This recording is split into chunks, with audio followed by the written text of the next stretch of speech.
Hi friends, இன்றைக்கி நம்ம எங்கே வந்திருக்கோம்னா குரோம்பேட்டில் இருக்கிற குமரன் குன்றம் ஸ்ரீ பாலசுப்ரமணிய சுவாமிகள் திருக்கோயிலுக்கு தான் வந்திருக்கோம். இந்த கோயிலில் பார்த்தீங்கன்னா கொஞ்சம் படிக்கட்டு ஏறி மலைக்கு மேலே போய் சாமியை தரிசிக்கிற மாதிரி தான் இருக்கும். இந்த கோயிலோட தலவரலாறு பார்த்தீங்கன்னா 1956 ஸ்டார்ட் ஆகுது.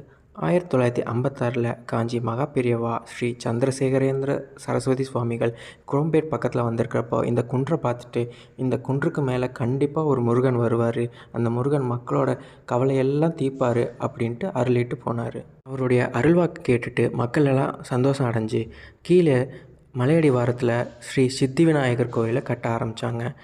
அது கட்டி ஒரு 10-15 வருஷம் கழித்து, அதாவது 1970 மலைக்கு ஒரு பாதை அமைச்சு மலைக்கு மேலே முருகர் கோயில் அமைக்கலாம் அப்படின்னு மக்களெல்லாம் சேர்ந்து பாதை அமைக்கிற ரெடி பண்ணுறப்ப அங்கே ஒரு அதிசயம் நடந்தது. அதிசயம் என்னென்னா, அங்கே பாதை அமைக்கிற பணி ஆரம்பிக்கிறப்ப அங்கே ஒரு வேல் கிடச்சிது. அந்த வேலை பார்த்ததும் மக்களுக்கெல்லாம் அளப்பரிய சந்தோஷம்.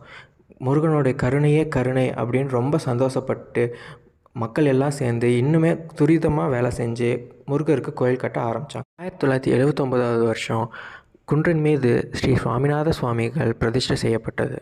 இங்கே இருக்கிற முருகர் பார்த்துக்கிட்டிங்கன்னா நின்ற கோலத்தில் ஸ்ரீ சுவாமிநாத சுவாமிகள்ன்ற பேரில் அருள் பாலிக்கிறாரு. கையில் செங்கோல் ஏந்தி காட்சி அளிக்கிறாரு. இப்போது இந்த கோயிலை பற்றி பார்த்துருவோமா? கோயில் அடிவாரத்தில் சித்தி விநாயகர் இருக்கார், அதுக்கப்புறம் துர்க்கை அம்மன் இருக்காங்க, அதுக்கப்புறம் நவகிரக சந்நிதி இருக்குது. நவகிரகத்தை வணங்கிட்டு நீங்கள் வெளியில் வந்தீங்கன்னா 1970 கண்டுபிடிக்கப்பட்ட வேல் அங்கே பிரதிஷ்டை பண்ணியிருப்பாங்க. அந்த வேலை கும்பிட்டு நீங்கள் படியேற ஆரம்பிச்சிங்கன்னா மொத்தம் 120 படிக்கட்டு இருக்கும்.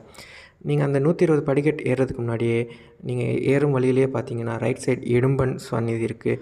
பாதி வழியிலேயே இடதுபுறத்தில் பார்த்தீங்கன்னா மீனாட்சி சுந்தரேஸ்வரர் கோயில் இருக்குது. அதை கும்பிட்டு நீங்கள் படியேற ஆரம்பிச்சிங்கன்னா குன்றின் மீது போயிடுவீங்க. அங்கே பார்த்துக்கிட்டிங்கன்னா முதல்ல கொடிமரம் இருக்குது. கொடிமரத்தை சேவிச்சுட்டு அங்கே ஒரு அற்புதம் இருக்குது. அங்கே என்னென்னு பார்த்தீங்கன்னா இந்த கோயிலுக்கே உரித்தான ஒரு சிறப்பம்சம்.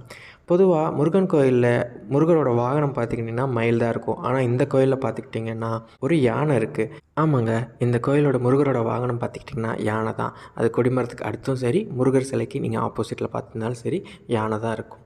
இந்த முருகரை பார்த்துக்கிட்டிங்கன்னா பார்க்கவே கண்கொள்ளா காட்சியாக இருக்கும். அவ்வளோ அழகாக இருப்பார்.